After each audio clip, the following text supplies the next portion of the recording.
The search for Casey White and Vicky White, not related, is getting more intense by the day. This couple could be anywhere, and they could be gaining ground as we speak right now. It is important to note that this is far from your average manhunt. Casey White is a dangerous fugitive, as we continue to lay out, with a long rap sheet. Not only is he convicted of murder, or charged with murder, he went on a crime spree in Alabama in 2015, then stole an SUV and drove to a rest stop in Tennessee, where he then tried to carjack a semi-truck and then opened fire after that. Casey is no stranger to being on the run. Vicky may know a thing or two about evading authorities herself with her experience in law enforcement. But if there is anyone who knows who these two are, it's my next two guests, Sheriff Kyle Helton and Lieutenant Shane Hunter from Giles County, Tennessee. To you both, welcome, and thank you for being part of this special coverage tonight of this manhunt. They could be anywhere. Lieutenant, I want to start with you. You've been face-to-face with Casey White. What is your message to the public tonight?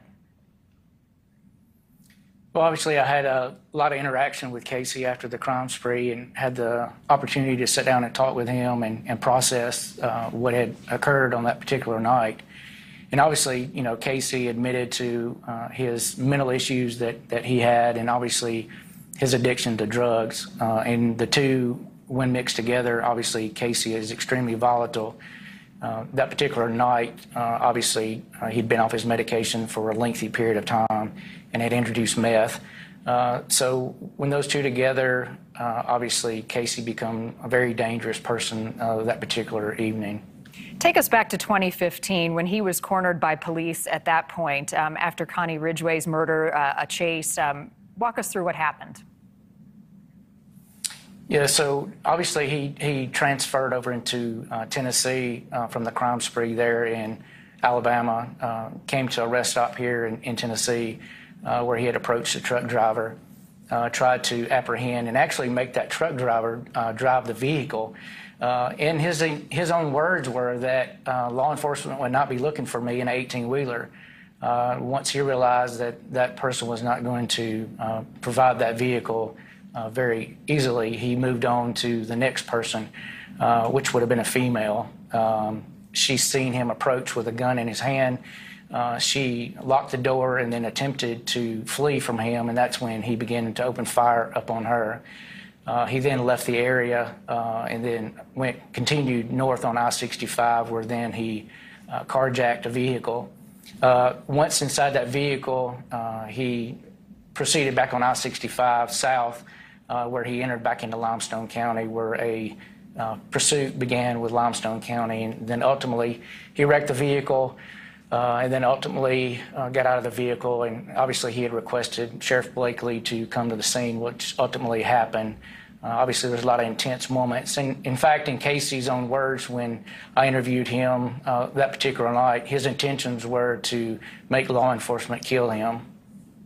Which makes him even more dangerous tonight because, as we've said before, and you both know this, he has nothing to lose. He is facing capital murder charges and the death penalty once he is caught. He has been described as someone who has no regard for his own life and also for the life of others. Would you both agree with that? Yes, ma'am, we do. What else stands out to you? Go ahead. Yeah, he has no regard for human life whatsoever.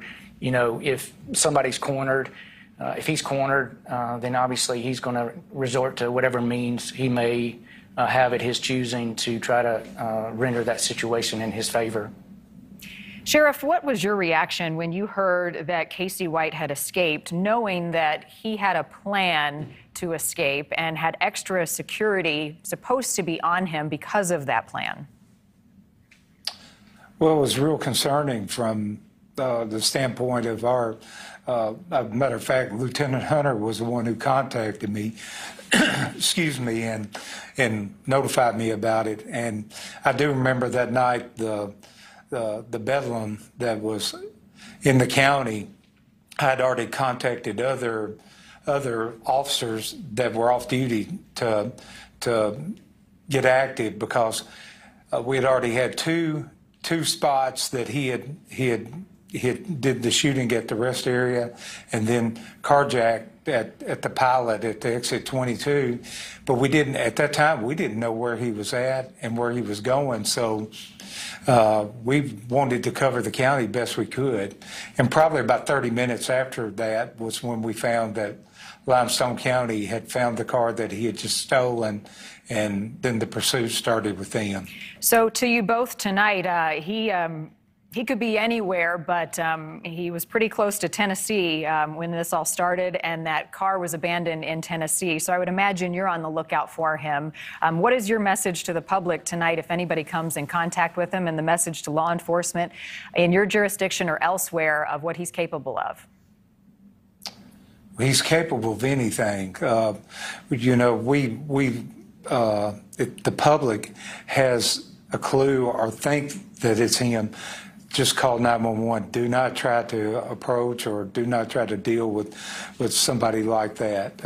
In law enforcement, I know that it's well promoted all over the country. So, and he is the type person that it's going to be hard to hide. So everybody's on alert and real cautious.